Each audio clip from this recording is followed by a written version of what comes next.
क्या आपको पता है रॉजर पेनरोज कौन थे?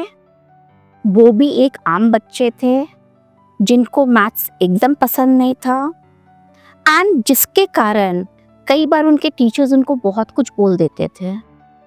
ग्रेजुअली उनका कॉन्फिडेंस लेवल कम होता गया। वन फाइन डे एक टीचर ने उनकी पोटेंशियल रियलाइज की and after realising the potential gradually इस बच्चे को मोटिवेट करना स्टार्ट करा। टीचर ने उनको एक आर्ट्स, ग्राफिक्स एंड पैटर्न्स की तरफ रुझान डाला और बच्चे ने क्या किया, उसको as a fun and puzzle लेके खेलना स्टार्ट करा। खेलते खेलते उसके अंदर इतना कॉन्फिडेंस आ गया कि उसने एक मैथ्स के प्रति एक कॉन्फिडेंस डेवलप कर दिया। And later in his life, just because he developed interest into mathematics, he became one of the best contributor in the field of physics and cosmology। तो ये देखो, अगर एक बच्चा जिसको मैथ्स पसंद नहीं है, अगर उसको सही गाइडेंस मिल जाए तो वो क्या नहीं कर सकता है। तो वो थी बात हमारी रॉजर साहब जी की। उनकी तरह और भी बहुत सारे बच्चे हैं जिनको मैथ्स पसंद नहीं है और वैसे ही एक टीचर है हमारे पास। उनके समय तो उनके एक टीचर हुआ करते थे और आज हमारे पास एक ऐसे टीचर हैं जिनके पास 17+ years ऑफ एक्सपीरियंस है और आज तक उन्होंने 20 से ऊपर IIT कैंडिडेट्स दिए हैं और इसके अलावा NIT में मोर देन 100+ स्टूडेंट्स एंड आज की डेट पे more than 2000 engineers are his contribution. So let us welcome Mr. Nitin. Good evening. And just to give a brief background about him, he has done his MSc into mathematics along with B.Ed, and he has been associated with Akash, Chaitanya, Bansal, Career Point, and to add furthermore, he is associated with one of the most reputed schools of Ranchi as well. Welcome sir. Thank you ma'am. Sir आज हमें भी आपकी बहुत guidance की ज़रूरत है क्योंकि ये एडमिशन का तो टाइम है। Yes ma'am. एंड बच्चे बहुत ज़्यादा कंफ्यूज है कि हमें करना क्या है। तो सर आज हम चाहते हैं कि आप थोड़े बच्चों को गाइड कर दो ताकि उनकी भी लाइफ मिस्टर रॉजर पेनरोज की तरह कुछ बन जाए। Okay ma'am, sure. So sir before we begin with, मेरा फर्स्ट क्वेश्चन आपसे यही है कि सर आपका मैथ्स के प्रति इंटरेस्ट कैसे डेवलप हुआ and how has been your journey until now in the field of mathematics? Yes ma'am, actually मैं मैथ्स में मेरा जो इंटरेस्ट था बचपन से ही था। हम स्कूल के समय में ही क्या थे, थोड़े नॉटी थे, ठीक है। तो सर जो थे क्या करते थे, आते थे वो, उनको हम डिस्टर्ब करते थे तो वो कहते थे क्या है ऐसा करो, इस क्वेश्चन को तुम बोर्ड में बनाओ, ठीक है। तो हम जब क्वेश्चन को बोर्ड में बनाते थे तो अच्छा लगता था, लोग बच्चे जो है अप्रिशिएट करते थे। धीरे धीरे हम उनको भी क्वेश्चन बताने लगे तो इससे क्या हुआ कि मेरा इम्पोर्टेंस जो है बच्चों में बढ़ने लगा, है ना। तो मेरा इम्पोर्टेंस बढ़ने लगा तो अब धीरे धीरे मैथ्स में मेरा इंटरेस्ट आने लगा और यही इंटरेस्ट आने के कारण जो है हम आगे मैथ्स के फील्ड में आगे बढ़े। Oh that's wonderful. तो सर कहीं ना कहीं आपकी शैतानियों ने आपको मैथ्स के प्रति प्यार दिलवा दिया, इज इट सो? यस। तो सर आप हमारे बच्चों को थोड़ा बता सकते हैं कि रियल वर्ल्ड में मैथ्स के क्या एप्लीकेशंस हैं? एंड क्योंकि कई सारे बच्चों को इस चीज़ की अवेयरनेस नहीं है, क्योंकि अभी भी वो सोच रहे हैं कि 11th में हम साइंस लेंगे विथ मैथ्स ले, विदाउट मैथ्स ले, कॉमर्स ले विथ मैथ्स ले, विदाउट मैथ्स ले, तो क्या कर रहे हैं? देखिए मैम, मैथ्स जो है सब जगह इम्पोर्टेंट है। आप यदि 11-12 में मैथ्स से भाग रहे हैं, ठीक है, आप भागिए, लेकिन आपको कहीं ना कहीं मैथ्स पढ़ना ही होगा, चाहे आप कोई भी स्ट्रीम लें, ठीक है। आप मान लीजिए 11th में 12th में मैथ्स नहीं लेते हैं, ठीक है, आप कॉमर्स लेते हैं, वहाँ भी मैथ्स नहीं लेते हैं तो आपको CUET देना होगा, वहाँ भी आपको मैथ्स चाहिए ही चाहिए। विदाउट मैथ्स आपको बढ़िया कॉलेज में मिलेगा। आप इकोनॉमिक्स लेते हैं तो इकोनॉमिक्स में भी आपको मैथ्स करना है। बायो लेते हैं तो बायो में भी आपको जो है प्रोबेबिलिटी कुछ मैथ्स का पार्ट है जिसको पढ़ना ही होगा, है ना। विदाउट मैथ्स आपका ना क्या बोलते हैं PCB होगा, ना ही पीसीएम होगा। तो इसके अलावा आप चले जाइए ग्रेजुएशन में, वहाँ भी आपको जो है मैथ्स का ज़रूरत पड़ेगा ही पड़ेगा। तो मैथ्स को आप छोड़ नहीं सकते हैं, चाहे आपका कोई भी स्ट्रीम हो, कुछ भी हो जाए, मैथ्स को आपको माने आपके साथ रहेगा ही रहेगा। तो बेटर है कि मैथ्स से भागे नहीं, मैथ्स को जितना आप क्या कहें उसको एक्सेप्ट करोगे उतना ही बेटर है। मैथ्स से भाग करके कोई उपाय नहीं है, कहीं आप ले जा सकते हैं। Oh, is it so? Yes ma'am. So then, how can maths open up career opportunities? देखिए मैथ्स का अभी तो सारा जगह पे अभी जो एआई इतना आप हंगामा सुन रहे हैं, एआई क्या है? इसमें सारा का सारा मैथ्स का फंक्शन है।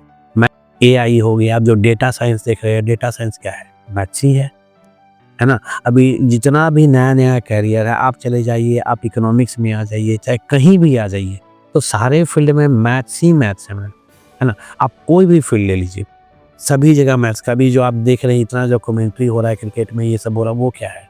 डेटा साइंस ही है ना? तो उसमें सारा डेटा का खेला है कि ये इस क्रिकेटर ने इतना इस स्ट्राइक से ये किया, इस स्ट्राइक रेट उसका ये है ना? तो वो क्या है? डेटा है। और डेटा क्या है? मैथ्स ही है।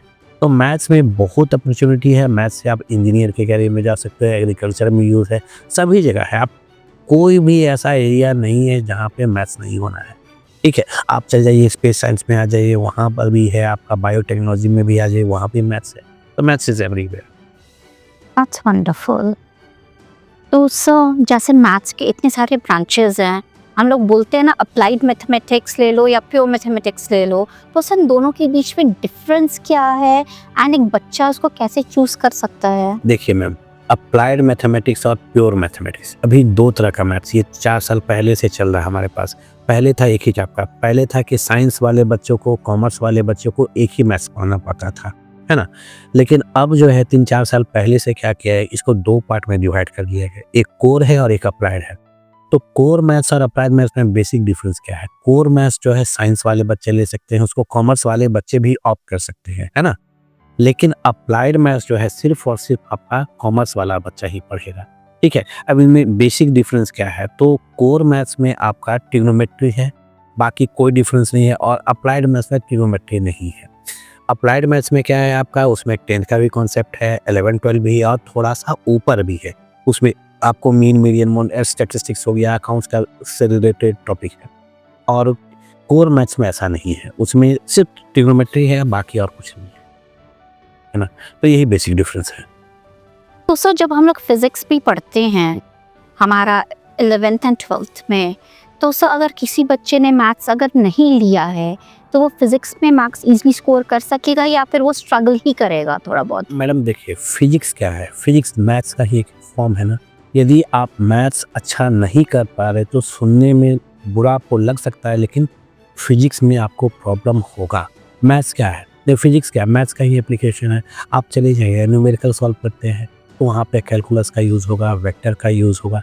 तो यदि आपका मैथ्स अच्छा नहीं है तो फिजिक्स अच्छा होगा ये कहना मुश्किल है। तो यदि आप माने क्या कहें, आप मैथ्स को इग्नोर कर रहे हैं कि नहीं मैथ्स हम छोड़ के जा रहे हैं, मेरे को करना है, तो थोड़ा दिक्कत होगा।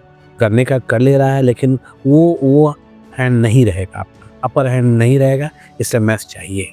तो कहीं ना कहीं से आपका कहने का तात्पर्य ये है कि अगर बच्चा मैथ्स नहीं लेता है 11th 12th में साइंस में, तो स्ट्रगल थोड़ा ज़्यादा रहेगा। एग्जैक्टली स्ट्रगल उनको करना होगा, क्योंकि देखिए अब सीधा बात है कि जैसे कि आप किसी फिजिक्स की बात करते हैं तो कोई प्रॉब्लम जो होता है जहाँ पे आप उसको क्या कहें पुराने मेथड से जाते हो तो लंबा बनता है, वहाँ पे यदि आप कैलकुलस का यूज़ कर लेते हो, डिफरेंशिएशन का यूज़ करते हो, कैलकुलस का यूज़ करते हो, वेक्टर का यूज़ करते हो, तो वो जो न्यूमेरिकल है आप मैंने पुराने तरीके से जाते हो तो 1 पेज 1.5 पेज में बनेगा, लेकिन यदि इसका यूज़ करोगे तो एकदम आसानी से सॉल्व हो जाएगा।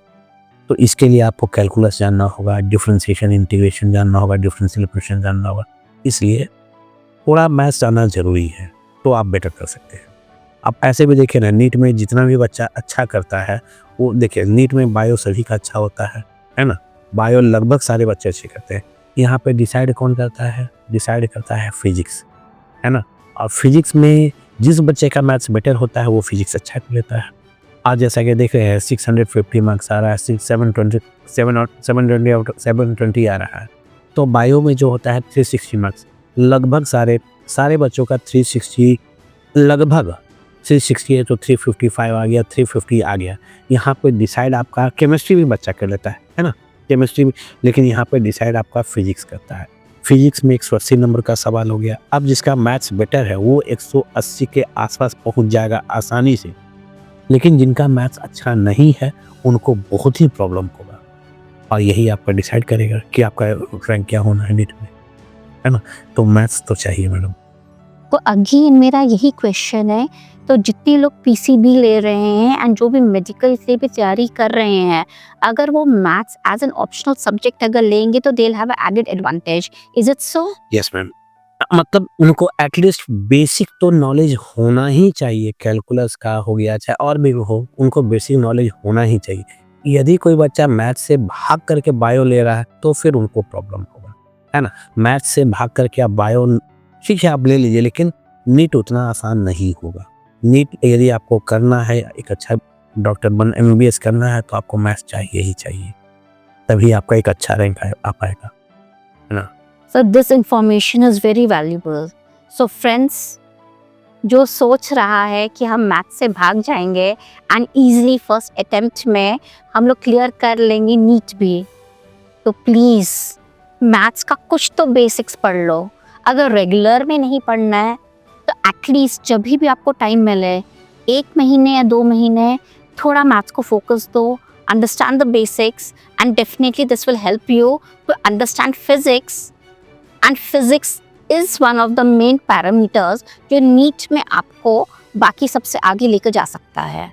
Am I right, sir? Yes ma'am, psychometric में असेसमेंट करती काफ़ी बच्चों को देखी होंगी कि जिन बच्चों का मैथ्स है उनका न्यूमेरिकल अप्रोच जो है ज़्यादा बेटर होता है in the comparison of bio वाले बच्चे की, क्योंकि उनका थोड़ा मैथ्स में पकड़ने पे वो न्यूमेरिकल ज़्यादा बेटर कर पाते हैं, है ना? तो ये तो आपको भी होगा ही मैडम एक्सपीरियंस। मैंने एक और चीज़ देखी कि जिस जिस बच्चे का न्यूमेरिकल एबिलिटी जब साइकोमेट्रिक असेसमेंट करते तो उसमें निकल कर आई है, तो डेफिनेटली लाइफ में आज के दिन वो बच्चे ज़्यादा अच्छे सक्सेसफुल हैं। कोई भी कॉम्पिटिटिव एग्जाम से बहुत जल्दी उन लोग ने क्लियर करा। It's not only the numerical ability over there, जो लॉजिकल एबिलिटी भी है। एक बच्चा था ऐसा, मुझको याद आया, तो उस बच्चे का न्यूमेरिकल एबिलिटी थोड़ा कम था, हाउएवर 2 साल बच्चे ने ना अपने मैथ्स के स्किल्स के ऊपर काम करा, and sir gradually competitive exams में उसने बहुत अच्छे से क्लियर कर लिया। यस मैडम, एकदम एग्जैक्टली यही बात है मैडम। देखिए मैथ्स के बिना आप नहीं कर पाए, माने ऐसा नहीं कहेंगे कि नहीं कर पाइएगा, लेकिन जो स्कोप है इसके साथ ऊपर भागने का, उसके बिना वो थोड़ा मुश्किल है मैडम, है ना? कर तो सकता है, कोई भी कर सकता है, ऐसा नहीं है, यदि कुछ आदमी की बस की है ही सब कुछ, लेकिन थोड़ा प्रॉब्लम है। Exactly, sir. So what common challenges do students face while studying mathematics in 11th and 12th? देखिए मैडम, यहाँ जो सबसे बड़ा इशू है कि बच्चा 10th में जो है, ठीक है वो 1 महीना 2 महीना या 3 महीना पढ़ के आता है, लेकिन 10 से 11 में जो आता है तो लेवल का जो डिफरेंस है बहुत ही ज़्यादा होता है ना? अभी 10 तक जो टॉपिक है कुछ रिलेटेड आता है, 9 से 10, 8 से 9 से रिलेटेड होता है, तो बच्चा जो हक कर लेता है, लेकिन यहाँ पर जो लेवल का डिफरेंस है ना, एकदम अलग है। माने कई ऐसा टॉपिक जो बच्चा की पहली बार सुना होता है, जैसे कि कैलकुलस हो गया आपका पहली बार सुना होता है, रिलेशन फंक्शन हो गया, ये अब तक जो है अप टू 10 तक में बच्चा को इसके बारे में बहुत ज़्यादा आइडिया नहीं है, ठीक है? उसी तरह से लॉगरिथम हो गया, है ना? ये सब टॉपिक जो है सीबीएसई की बात करें तो ये सब नहीं पढ़ाया जाता है। आईसीएसई में कुछ टॉपिक है जो बताते भी हैं, लेकिन सीबीएसई में ये सब टॉपिक एकदम टच नहीं करते हैं, ठीक है? तो उसके कारण क्या होता है ना कि बच्चा को जो लेवल जो गैप है ना बहुत ही ज़्यादा हो पाता है, तो थोड़ा सा कॉप अप करने में उसको प्रॉब्लम होता है ना? तो यही कहेंगे कि थोड़ा माने आपको स्टडी टाइम को बढ़ाना होगा। आप जैसे 10th में किए थे, अब वो बात नहीं है, आपको जो है थोड़ा स्टडी टाइम बढ़ाना होगा और कॉन्सेप्ट को समझना होगा, है ना? कॉन्सेप्ट समझेगा, वो रटने वाली बात अब नहीं है कि आप रट के कर लिए चाहे लिमिटेड क्वेश्चन आएगा, ऐसा नहीं है। आपको क्वेश्चन का लेवल भी अलग होगा और क्वेश्चन कहाँ से पूछेगा कहना मुश्किल है ना? तो उसके लिए आपको मेंटली प्रिपेयर रहना होगा। Okay. So on an average एक बच्चे को मैथ्स के लिए कितना टाइम डिवोट करना चाहिए 11th एंड 12th में, क्योंकि उसकी कोचिंग्स भी होती है, स्कूल की भी पढ़ाई होती है, तो बच्चा कैसे बैलेंस आउट करेगा सर दोनों? मैडम देखिए, करना तो होगा, ऑप्शन नहीं है, there is no any option, कोई ऑप्शन नहीं है।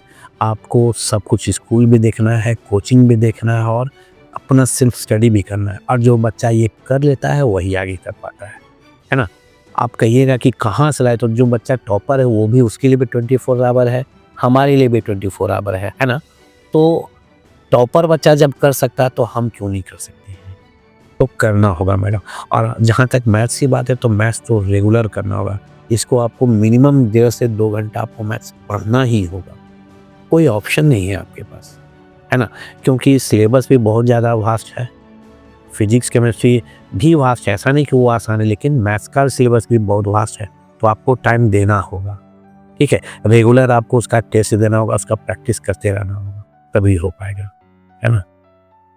सर कई बार बच्चों के साथ होता है कि वो एक सम कर रहे हैं, 2 सम कर रहे हैं, 3 सम कर रहे हैं, बट 4th सम पे जब आते हैं वो सम बनता ही नहीं है। एक बार कोशिश करते हैं, दूसरी बार कोशिश करते हैं, उसके बाद बोलते हैं, होगा ही नहीं एंड देन लीव इट। हाँ, देखिए इसका बड़ा बढ़िया सा एग्जाम्पल है। एक्चुअली में हम जो है रांची के एक बहुत बड़े टीचर हैं पी नारायण, प्रकाश नारायण, वो उधर रहते हैं कांके रोड में। तो उन्होंने क्या हुआ कि हम उनसे सवाल पूछने गए, तो बोले कि ठीक है बाद में आना, जबकि हम उनके फेवरेट स्टूडेंट थे, है ना? तो वो बोले बाद में आना, बाद में आना। तो तब तक हम कुछ और क्वेश्चन ट्राई किए। तो देखिए शुरू में मेरे पास 10 क्वेश्चन था, ठीक है? वो बोले बाद में आना, तो कुछ क्वेश्चन हम ट्राई कर किए, तो फिर से हुआ, फिर बोले बाद में आना, फिर दोबारा पूछने गए, फिर बोले बाद में आना। ऐसे करते करते उन्होंने मेरे को 3-4 बार टाल दिया।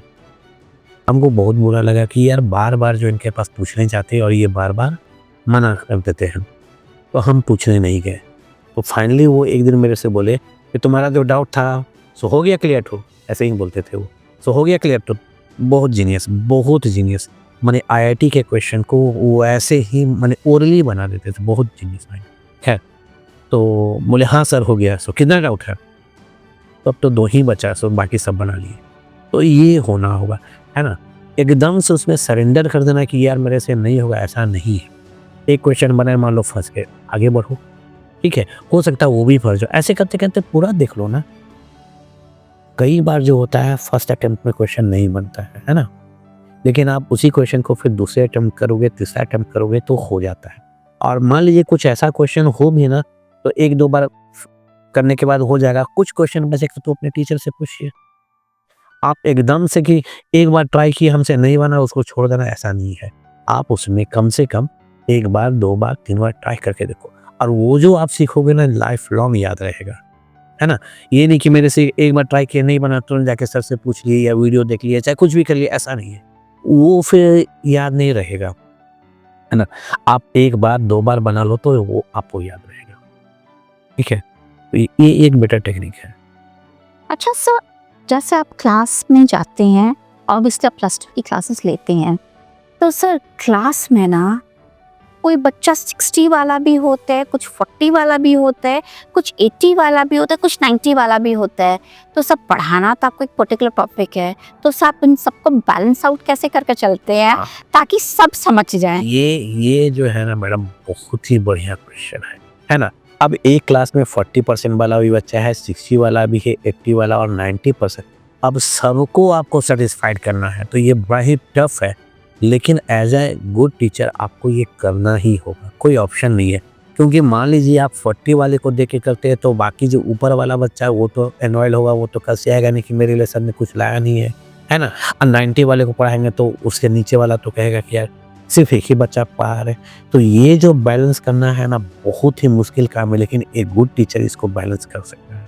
तो सर आपकी क्या स्ट्रैटेजी होती है, हम वो जानना चाहते हैं। कि इसमें जो है पहले तो आपको बेसिक क्वेश्चन कराना होगा, ताकि वो जो 40 वाला बच्चा है वो समझ जाए। फिर धीरे धीरे भाई जो बढ़िया बच्चा है उसको समझाना होगा कि चलो पहले बेसिक क्वेश्चन करते हैं। बेसिक क्वेश्चन कराने के बाद कुछ क्वेश्चन जो है उस बच्चे के लिए भी कराना होगा। यदि वो उसके लिए वो क्वेश्चन नहीं कराइएगा तो कल से वो बच्चा नहीं आएगा, है ना? तो आपको बेसिक को भी देखना होगा और हायर को भी देखना होगा, तभी हो पाएगा, है ना? इसलिए आप शुरू में बेसिक लेके चलिए, उसके धीरे-धीरे उसके लेवल को बढ़ा कर के ऊपर ले जाइए। क्योंकि आप किसी एक को नहीं दे सकते हैं। उस बच्चे ने भी फीस दिया है, जो 90% लाया है, जो 40% लाया है, उसने भी फीस दिया है। तो आपको सबको देखना होगा और यही गुड टीचर है। सर, आप जैसे हमें और भी टीचर्स चाहिए, सही में। सर, बच्चों से मैथ्स क्लास में इतना लगाव कैसे रख लेते, क्योंकि बच्चे तो अक्सर मैथ्स टीचर्स को देख के भाग जाते हैं या डरते बहुत है, पूछते हुए भी 10 बार सोचते हैं। मगर आपकी क्लास से अगर पार हो जाओ तो आपकी क्लास बहुत चहकती रहती है, बच्चे बहुत इंटरेस्ट लेके सुनते हैं और साथ में हमेशा कोई ना कोई आपके पास आके खड़ा रहता है और बोलता है सर सर पहले आप मेरा डाउट क्लियर करो। तो सर, इसके पीछे का थोड़ी हमें कहानी बताओ। देखिए मैडम, पहला तो ये जो है बच्चों के मन से मैथ्स का जो डर है कि मैथ्स बहुत टफ है, वो ये जो मार्केट में हवा बना हुआ है कि मैथ्स बहुत टफ है, ऐसा नहीं है। मैथ्स बहुत ही इंटरेस्टिंग है ना। तो बच्चों को मैथ्स के लिए इंटरेस्ट जगाना होगा। कुछ कुछ ऐसा मैथ्स में है, बहुत सारी ऐसी बातें हैं, है ना, बहुत सारी ऐसी बातें हैं जो कि बच्चों के लिए बहुत ही इंटरेस्टिंग है। तो पहले बच्चों में मैथ्स के लिए इंटरेस्ट डेवलप करना होगा, है ना। दूसरा बात कि बच्चों के साथ आपको लगना होगा, है ना। यदि उसको किसी टॉपिक में प्रॉब्लम है तो उसके साथ बैठ करके उसके लेवल से बैठ के आपको समझाना होगा कि चलो ठीक है, इस क्वेश्चन को कराया हम, तुमको ऐसे नहीं समझ में, चलो इसको ऐसे करके देखते हैं। तो आपको उसके लेवल पे जा करके उसके साथ लग करके करना होगा, तभी हो पाएगा, है ना। और आप चाहिएगा कि नहीं मेरा ड्यूटी था, मैंने यार आपको बता दिया, काम खत्म, अब नहीं, ऐसे नहीं। यदि आप ड्यूटी समझिएगा तो फिर नहीं हो पाएगा। आपको बच्चे के साथ बैठ करके उसके लेवल में उतर के, चलो ठीक है तुमको एक बार नहीं समझ में आया, दोबारा उसको समझाइए, दोबारा नहीं तिबारा समझाइए। उसके बाद मान लीजिए कोई कॉन्सेप्ट कराते हैं तो उस पर 1 क्वेश्चन या फिर 5 क्वेश्चन कराइए, ताकि बच्चा जो है एकदम उसको फील कर ले, अच्छा ऐसा रहेगा तो ऐसा करेंगे, है ना। आप उसको मैंने ड्यूटी की तरह करिएगा तो फिर नहीं होगा। आपको उसको एक रिस्पॉन्सिबिलिटी की तरह लेना होगा, बच्चों को प्यार से समझाना होगा कि मेरा ये अपना बच्चा है, तो फिर कर लेगा, है ना। सर, रिसेंटली ना मेरे पास एक केस आया था, एक बच्चे का। क्लास 5 तक बच्चा टॉप 3 रैंक में आता था। ओके। जैसे ही वो बच्चा क्लास 6 में आया, उसकी परफॉर्मेंस डिटेरियोरेट होने लग गई। क्योंकि जब मैं काउंसलिंग करती हूँ तो बच्चे से थोड़ा पूछना स्टार्ट करा, थोड़ा हिस्ट्री लेना स्टार्ट करा, पेरेंट्स से जानने की कोशिश करी कि परफॉर्मेंस कम क्यों होता जा रहा है बच्चे का। एंड बच्चा जो पहले इतना कॉन्फिडेंट था, अब अचानक इतना शांत क्यों हो गया, क्लास में पार्टिसिपेट नहीं कर रहा है एंड कभी कभी उसको एंजाइटी अटैक्स भी आ रहे हैं। तो उस केस में फिर बच्चे से जब जाना और नोट करा, उसकी कॉपीज़ की तरफ गए तो देखा बाकी सब सब्जेक्ट्स में बच्चा अच्छा स्कोर कर रहा है, मगर जैसे ही मैथ्स का नाम लेते हैं बच्चे के अंदर एंजाइटी आया, बच्चे के अंदर बहुत रेस्टलेसनेस आया। और बच्चे से जब पूछा गया कि बेटा मैथ्स से इतना डरते क्यों हो, तो उस बच्चे ने एक बात बोली कि मैम स्टार्टिंग का जो 2nd मंथ था क्लास का, मैंने मैथ्स करते समय ना मुझसे मिस्टेक्स हो गई, मुझको समझ में नहीं आया। और जब मुझको समझ में नहीं आया तो टीचर ने मुझको थोड़ा बोल दिया, जो बात मेरे दिल को लग गई। और उसके बाद मैं डरने लग गया, मैं क्वेश्चंस नहीं पूछता था मैथ्स का। और फिर ग्रेजुअली जब मेरे मार्क्स नहीं आते थे तब उस समय मुझको और डांट पड़ती थी। और जब इतनी मुझको डांट पड़ने लग गई तो उसके बाद मुझको लगा कि शायद मैं दोबारा फर्स्ट 3 रैंक्स में तो आ ही नहीं सकता। और फिर उसके बाद से मेरा हर एक चीज़ में इंटरेस्ट हटता गया। तो सर, आपका क्या है इसमें? अगर आपके पास ऐसा कोई बच्चा आए, how would you deal with it? देखिए, पहले तो बच्चा को समझना होगा, है ना। आप उसको डांट नहीं सकती हैं। देखिए, आपके पास हर एक लेवल का बच्चा होगा, है ना। 0 वाला भी बच्चा होगा, 50 वाला भी होगा और 100 वाला भी होगा। तो अब सबको आप एक ऐसा ट्रीट नहीं कर सकते हैं, है ना। ये बच्चा 0 का है या 50 का या 100 का है। आपको उसके लेवल को पहले समझना होगा कि बच्चा किस लेवल का है। ठीक है, बच्चा एक बार में, कई बच्चा जो होता है एक बार में नहीं समझता है, 1 बार नहीं समझा, 2 बार नहीं समझा, 3 बार नहीं समझा, है ना। हो सकता है, लेकिन समझाना हमारा काम है, उसको आपको समझाना ही होगा। तो आप इसको पहली बात तो टीचर को डांटना नहीं होगा कि तुम नहीं कर पाओगे, ये ऐसे है वैसे है, तुम्हारा दिमाग नहीं चलता है, ये आपको किसी भी हाल में नहीं बोलना है। दूसरा नंबर बात कि मैडम क्या होता है ना कि 5 तक जो होता है 5 के बाद 6 से जो है कुछ चीज़ें मैथ्स में ऐड होती हैं, है ना? जैसे अलजेब्रा हो गया, ज्योमेट्री हो गया, तो थोड़ा-सा लेवल बढ़ता है।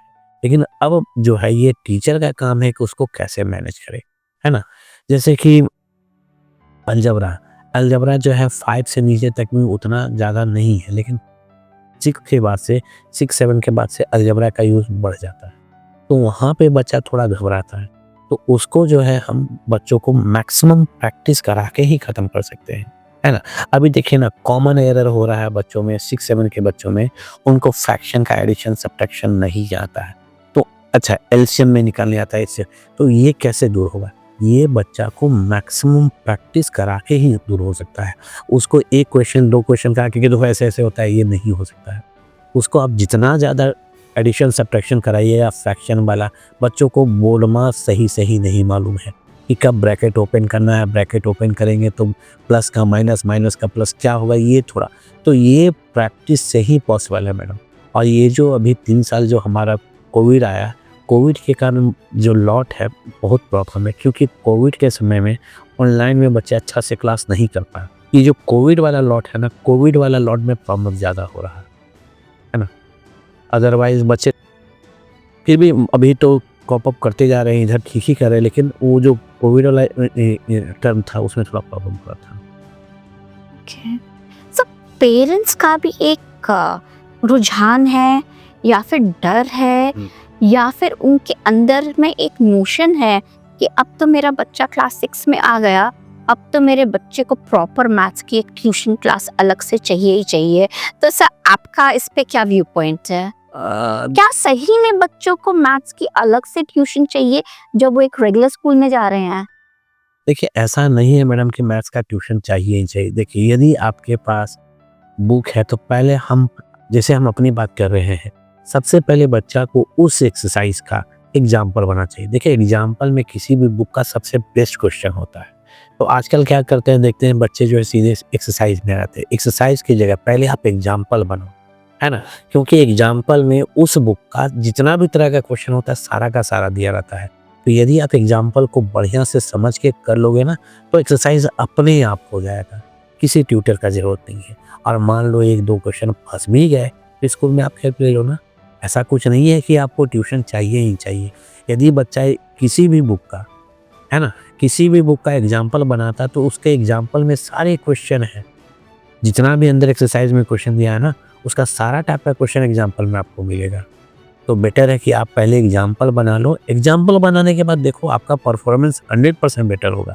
आप सीधे एक्सरसाइज में जाते हो उसके कंपेरिजन में, है ना? तो पहले एग्जाम्पल बनाओ, एग्जाम्पल बनाने के बाद आप एक्सरसाइज में जाओ, बेटर होगा, है ना? कोई ज़रूरी नहीं कि मेरे को ट्यूटर चाहिए ही चाहिए। याद करिए मैडम, हमारे समय आपके समय में कितने ट्यूशन थे? नहीं तो हम लोग तो बस वही एग्जाम, पापा कुछ बताते थे, मैं उसके बाद जो है एग्जाम्पल से करते थे। आपके समय भी याद करिए कितना ट्यूशन था। ट्यूशन तो इधर चलती आया है मैडम, पहले तो ट्यूशन था नहीं, है ना? हम लोग क्या करते थे, वही एग्जाम्पल बनाते थे। आज जितना सुविधा बच्चों के पास है, यूट्यूब हो गया, तो ऑनलाइन क्लासेस हो गया, तो ट्यूशन क्लासेस हो गया, तो चैट जीटीपी हो गया, तो एआई हो गया, कितना सोर्स, माने क्या कहा जाए, मल्टीपल ऑफ सोर्स है ना?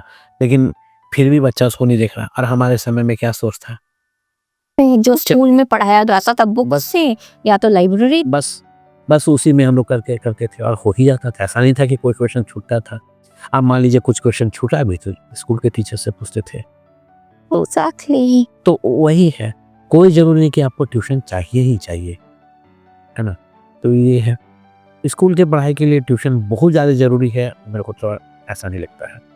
सर, मेरा एक और डाउट है कि जैसे मैं साइकोमेट्रिक असेसमेंट करती हूँ, क्लास 6 के बच्चों का साइकोमेट्रिक असेसमेंट करती हूँ, जहाँ पे बच्चे का डिफरेंट स्किल सेट्स निकल कर आता है, numerical ability, verbal ability, logical ability, special skills, तो हर तरीके के ना बच्चे का निकल कर आता है उसमें।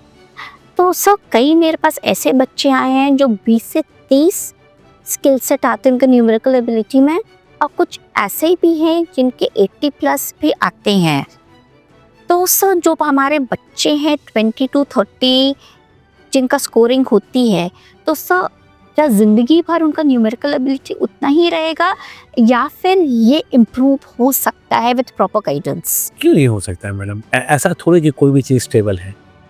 वो तो आप यदि बच्चा मेहनती हो सकता है कि मान लीजिए जिसमें आपका असेसमेंट हुआ हो, ठीक है? साइकोमेट्रिक असेसमेंट जिस समय किए हो सकता है बच्चा उसमें तैयारी करके ना गया हो, मेबी, ठीक है? तैयारी ना किया हो, उसकी तबीयत खराब हो, उसका माइंड सेटअप उसमें वैसा ना हो। तो ऐसा नहीं है कि आज जो मेरे को मार्क्स आया, वो मेरे साथ जीवन में वैसा रहेगा, ऐसा नहीं है, ठीक है? बच्चा मेहनत करे, इम्प्रूव करे, क्यों नहीं इम्प्रूवमेंट होगा मैडम? ऐसा कुछ भी नहीं है कि जो इम्प्रूवमेंट नहीं हो सकता। बोले ना कि आपको हम कई एग्जाम्पल दे देंगे जिसमें कि बच्चा को मैंने अप टू 10 तक में बहुत बढ़िया नहीं किया, लेकिन आगे बहुत बढ़िया किया, है ना? एक हाल ही में एक मूवी आया था 12th फेल, आपने देखा ही होगा। 12th फेल में क्या किया? बच्चा जो है 12th में फेल हो जाता है, फाइनली वो इतना मेहनत करता है कि यूपीएससी क्रैक करता है। Exactly. तो ऐसा कुछ भी नहीं है कि आज यदि हमको कम मार्क्स आ रहा है तो कल हम टॉप नहीं कर सकते, है ना? कई एग्जाम्पल बना है कि बच्चा जो है 3rd डिवीजन किया है, बाद में वो आईएएस बन गया, आईपीएस बन गया। सर आपके हाथों के पास से भी तो ऐसे कई सारे बच्चे गए होंगे।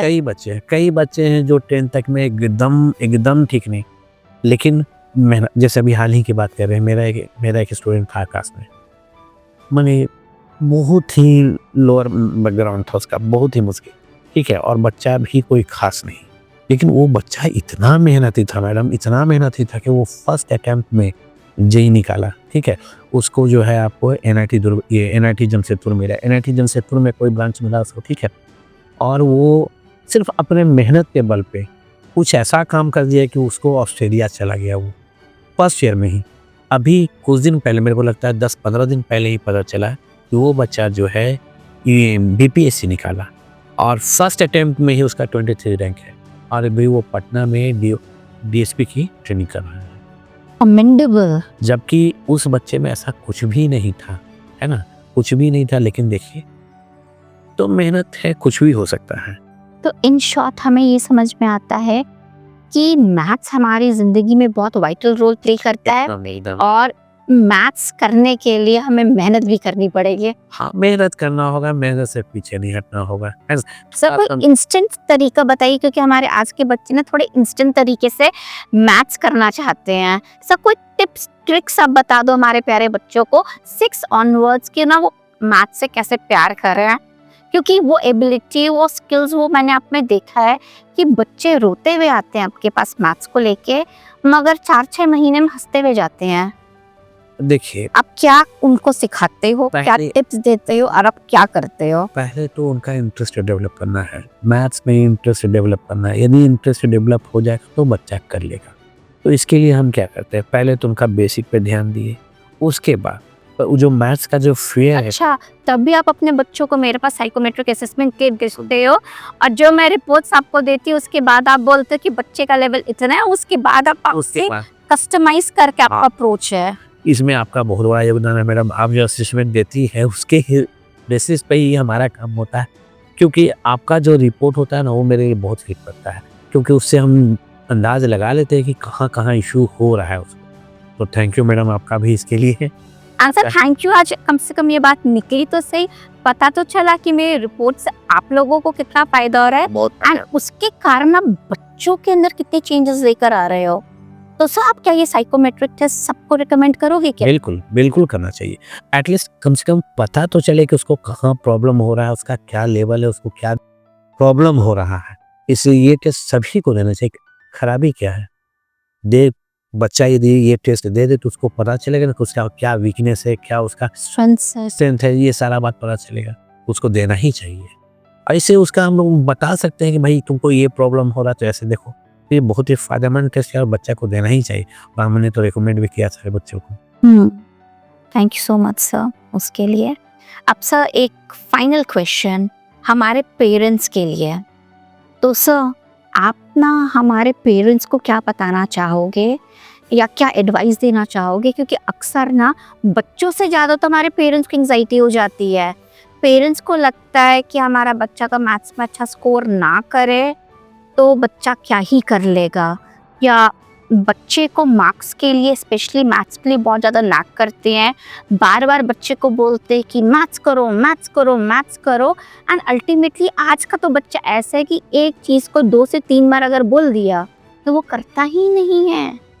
तो सब पेरेंट्स को क्या एक टिप देना चाहोगे जिससे कि वो अपने बच्चों को ना मैथ्स से प्यार भी करवा सके, कम शब्दों में उनसे अपना मकसद भी पूरा करवा ले कि बेटा मैथ्स पढ़ लो? देखिए, पहली बात तो मैडम कि बच्चों को ओवरबर्डन ना करें, है ना? उससे आप उसको हर एक बच्चा को ये नहीं कि 100% मार्क्स चाहिए ही चाहिए, है ना? कई पेरेंट्स कहते हैं कि नहीं 90 आ गया, 95 आ गया तो कहते हैं कि तुमको 100 क्यों नहीं आया? अभी जैसे कि कुछ दिन पहले की बात बता रहा हूँ मैं, श्यामली की एक बच्ची है क्लास 10 की, ठीक है? उसकी मम्मी जो है आई थी मेरे कोचिंग में, शिकायत कर रही थी कि देखिए ना सर, तो इस बार अच्छा नहीं की। हम बोले मैडम कितना आया मैथ्स में? तो सर 93 आया, सो 7 नंबर कट गया। हम पेरेंट्स को तो उस समय नहीं बोले, लेकिन बताइए 100 में 93 आ गया, 7 मार्क्स कट ही गया तो क्या होना है? 100 में 100 ला करके क्या होना है? तो आप जो है बच्चों को इतना ज़्यादा ओवरबर्डन ना करें, है ना? और फिर से बता रहे हैं, हमारी जो डायरेक्टर मैम मेरे को बहुत बढ़िया बताई थी हम लोगों को कि टॉपर बच्चा जो है लाइफ में बहुत अच्छा करे, ऐसा नहीं है। एवरेज बच्चा ही, और ये सही भी है कि एवरेज बच्चा ही ज़्यादा अच्छा, उसमें जो लाइफ स्किल होता है ना ज़्यादा बेटर होता है। तो बहुत ज़्यादा मार्क्स के पीछे भागने का ज़रूरत नहीं है ना? ये मार्क्स बहुत ठीक है, एक हद तक इम्पॉर्टेंट है, बट इतना भी नहीं है कि उसके चलते आप बच्चों को एकदम प्रेशर डालते रहे कि ये करो ये करो ये करो, मार्क्स नहीं आएगा तो जीवन में कुछ नहीं होगा, ऐसा नहीं है ना? आपने कई एग्जाम्पल देखा होगा कि जो है कम मार्क्स आने के बाद भी जो है आगे बहुत ग्रो किया, है ना? बहुत सारा एग्जाम्पल है। तो ऐसा नहीं है कि उसको 100 में 100 चाहिए। ठीक है, बच्चा जितना कर रहा है करने दीजिए, लेकिन उसके पीछे निगरानी रखना ज़रूरी है। बच्चा क्या कर रहा है नहीं कर रहा है वो आवाज़ करिए, लेकिन हमेशा उसको 100% की तरफ ले जाना ये बहुत सही नहीं है। अपनी तरफ से देखिए बच्चा मेहनत कर रहा है, लगा हुआ है कि नहीं, वो ज़्यादा इम्पोर्टेंट है ना? अब वो इतना करने के बाद भी बच्चा को यदि 100% नहीं आ रहा है तो कोई इशू नहीं है। बच्चे ने आपसे चीटिंग नहीं किया, बच्चा अपना मेहनत कर रहा है, ठीक है, ओके, है ना? तो यही है। तो नॉलेज ज़्यादा ज़रूरी है rather than marks, am I right? Yes, यदि उसको नॉलेज होगा तो लाइफ में बहुत अच्छा कर लेगा। और मान लीजिए कि आपके पास मार्क्स है लेकिन नॉलेज बहुत ज़्यादा नहीं है, तो ऐसा माने क्या कहें, सक्सेस करने का चांसेस थोड़ा कम है ना? लेकिन यदि यदि किसी के पास नॉलेज है, मार्क्स नहीं भी आया तो वो आदमी सक्सेस कर लेगा, ऐसा मेरा मानना है ना? बट एग्जाम्पल कुछ हो सकता है कि भाई नॉलेज है लेकिन नहीं किया, ऐसा कुछ ही होगा, लेकिन मैक्सिमम यही है कि यदि उसके पास नॉलेज है तो लाइफ स्किल है तो बेटर कर लेगा। एंड सर कई बार हमारे पेरेंट्स अगर बच्चों के साथ कुछ टाइम बैठ जाएं जब वो पढ़ाई कर रहे हैं बच्चे, तो आपको लगता है बच्चों की पढ़ाई की एफिशिएंसी इंप्रूव होगी या पेरेंट चाइल्ड रिलेशनशिप भी इंप्रूव होगा? यस मैडम, एकदम आज के समय में ये तो बहुत ही ज़रूरी है कि पेरेंट्स जो है बच्चों के साथ बैठे, है ना? एक आज के समय में क्या है, ये घर में यदि 5 फैमिली मेंबर है तो पाँचों के हाथ में 5 मोबाइल है। फादर उधर देख रहा है, मदर उधर लगी हुई है, बच्चे उधर लगे हुए हैं। तो आजकल जो बॉन्डिंग है ना, फैमिली बॉन्डिंग बड़ा गड़बड़ हो चुका है ना? देखिएगा सारे लोग जो है, फादर जो है उधर मोबाइल देख रहा है, दादा दादी उधर लगे हुए हैं, मम्मी जो है अलग लगी हुई है, मतलब बच्चा सब अलग लगा हुआ है। तो ये जो आज का समय ना बड़ा गड़बड़ चल रहा है, थोड़ा मोबाइल से हटना होगा, है ना? थोड़ा बच्चों के साथ बैठिए, देखिए क्या कर रहा है नहीं कर रहा है ना? क्योंकि ये जो अभी जो बच्चों में जो 6 to 10 वाला जो एज होता है ना, बड़ा ही क्या कहा जाए, इसमें बच्चे या तो हाँ, या तो आपका बहुत ही अच्छा कर सकते हैं या तो बहुत ही खराब कर सकते हैं, है ना? वो जो नहीं कहते भटकने वाला एज है। तो इसलिए पेरेंट्स को बच्चों के साथ बैठना ही चाहिए, बैठिए, बात करिए, उसके साथ कभी खेल लीजिए, है ना? ऐसा नहीं कि आप हमेशा ग्राउंड में ही जाके खेलिए, लूडो खेलिए, कैरम खेलिए, बहुत सारा है इंडोर गेम है, आपके पास जब समय मिलता है तब करिए, है ना? वो हमेशा मोबाइल में लगे रहिए, बहुत दिक्कत है। आप रहिए बच्चों के साथ, इससे एक बॉन्डिंग में बेटर होगा। दूसरा कि आप उस जब बॉन्डिंग बेटर होगा तो आप जो कहिएगा बच्चा आसानी से कर लेगा, है ना? ऐसे हो सकता है कई बार जो है बच्चे, कई बार पेरेंट्स आप भी नोटिस किए होंगे, आपके पास भी बच्चे आते हैं, है ना? बच्चे जो हैं, देखिए ना, आजकल मेरा बच्चा मेरा बात नहीं सुन रहा है, तो ये लैक ऑफ बॉन्डिंग के कारण होता है। यदि आपका उसके साथ बॉन्डिंग बेटर होगा तो बच्चा आपकी बात सुनेगा, है ना? तो इसके लिए आपको करना होगा, लगना होगा। Thank you so much sir, क्योंकि मैं भी पेरेंट्स को जो बात बोलती हूँ सेम चीज़ आपके मुंह से भी आना is in fact the need of the hour. And I feel so very happy कि जो काउंसलर सोच रहा है आज के टाइम पे टीचर्स भी वही चीज़ सोच रहे हैं। For counsellor and teacher when working in sync and we need help and cooperation of parents, तभी together we can help for the holistic development of your child. Is it sir? Yes sir, एकदम ज़रूरी है। दोनों साथ मिलके ही करेंगे हम लोग काम, है ना? एक काउंसलर का आपके तरफ से जो फीडबैक मिलता है उसी के बेसिस पे हम लोग काम करते हैं, है ना? आप लोग जो हम लोगों को फीडबैक दिए थे कि देखिए ऐसा-ऐसा इस बच्चे के साथ है, तो ये हम लोगों के लिए बहुत ही हेल्पफुल रहा, है ना? तो हम कहेंगे मैडम कि आप जो है अपने साइकोमेट्रिक असेसमेंट्स साइकोमेट्रिक असेसमेंट के तरफ से हम लोगों को हिंट देते रहिए, टिप देते रहिए, ताकि बच्चों का अधिक से अधिक हम लोग डेवलपमेंट कर पाएँ। डेफिनेटली सर, साइकोमेट्रिक असेसमेंट्स हम करते रहेंगे, रिपोर्ट्स आप लोगों के साथ शेयर करते रहेंगे, ताकि आप लोग बच्चों की स्किल्स एक सर्टेन लेवल पे उनको आप फर्दर एनहांस कराते हैं। और हम कहेंगे कि देखिए ये जो साइकोमेट्रिक असेसमेंट है हर एक बच्चा के लिए इम्पोर्टेंट है। यदि आपका इससे क्या हो रहा है ना, इससे बच्चा का लेवल जो है एकदम इंक्रीज करने में हम लोगों को बहुत ही फ़ायदा हो रहा है। क्या हो रहा है कि कौन बच्चा में कहाँ पे, किसमें लॉजिक का कमी है, किसमें रीजनिंग का कमी है, किसमें अंडरस्टैंडिंग का इशू है, ये जो साइकोमेट्रिक असेसमेंट होता है ना, इससे हम लोग बहुत ही अच्छे तरीके से जान पाते हैं। तो हम कहेंगे कि पेरेंट्स को साइकोमेट्रिक असेसमेंट करवाना ही चाहिए, कोई खराबी नहीं है, इससे आपके बच्चे का बेटरमेंट ही होना है ना? तो थैंक यू मैडम, आप इतना बढ़िया काम कर रही हैं, आपको Thank you so much, sir. Finally, I thank you for sparing so much of your valuable time.